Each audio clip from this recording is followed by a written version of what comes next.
Sejumlah permasalahan jelang pemilu 2024 masih ditemukan di lapangan. Masih banyak warga yang mengeluhkan belum menerima undangan untuk menggunakan hak suaranya. Belum lagi, ada juga TPS yang dipastikan tidak bisa menggelar pemilu karena kondisi mereka yang sedang terkena bencana alam. Lalu apakah jika tidak terdaftar, tidak bisa memilih? Dan bagaimana juga dengan pemilih yang sakit agar bisa menggunakan hak suaranya?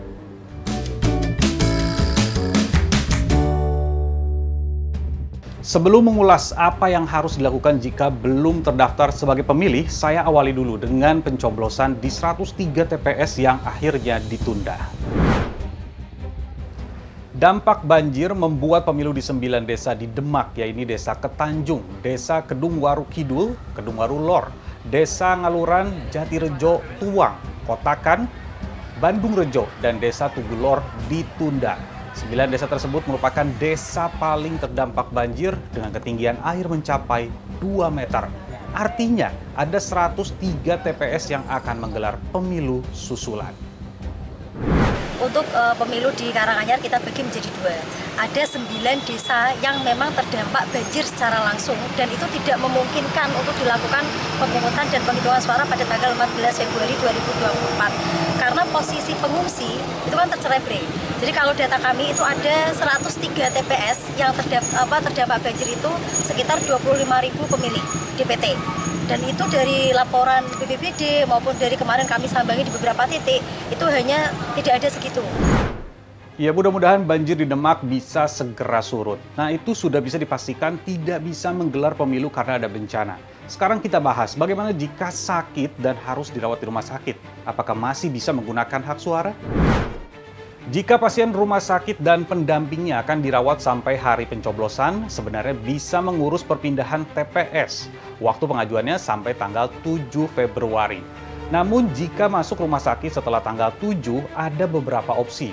Bisa menggunakan hak suara di TPS khusus. Kalau di Jakarta hanya ada di RSCM. Atau juga menggunakan hak suara di TPS terdekat. Nah, ini biasanya pihak TPS yang akan berkeliling menghampiri para pasien. Bagaimana dengan mereka yang tidak memiliki surat undangan? Ini udah dapat undangan belum? Belum. Nah, itu gimana tuh kalau belum dapat? Ya kalau belum sebenarnya agak galau juga biasanya yang udah sebelum seminggu 2 minggu udah dapat biasanya gitu. Iya.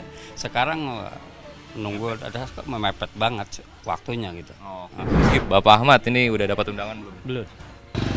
Oh, biasanya dapat undangan seminggu ininya. Seminggu sebelumnya? Iya. Nah, apakah mereka ini tetap bisa menggunakan hak suaranya?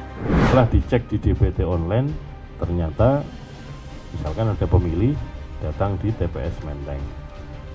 Lalu kemudian dicek DPT online. Yang bersangkutan namanya tidak ada sama sekali di DPT. Pertanyaannya, masih bisa milih? Masih bisa milih.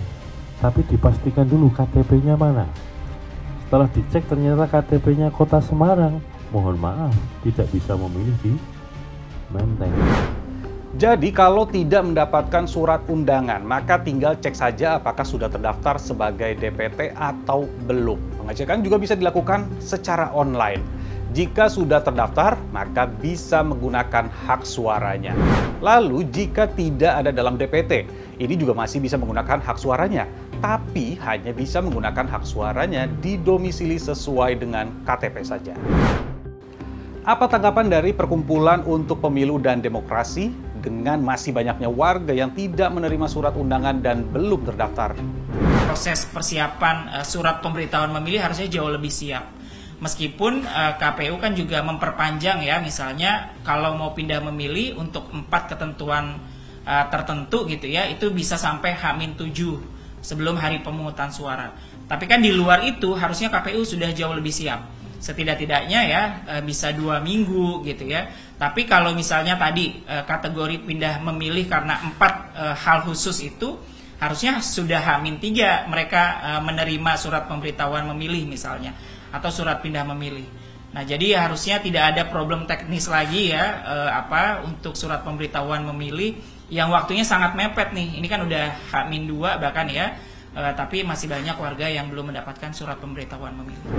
Sudah jelaskan, seharusnya sih sudah tidak ada lagi alasan untuk tidak bisa mencoblos karena persoalan administrasi. Jangan lupa, gunakan hak suara Anda dengan bijak. Saya Nabila Biasa, sampai jumpa.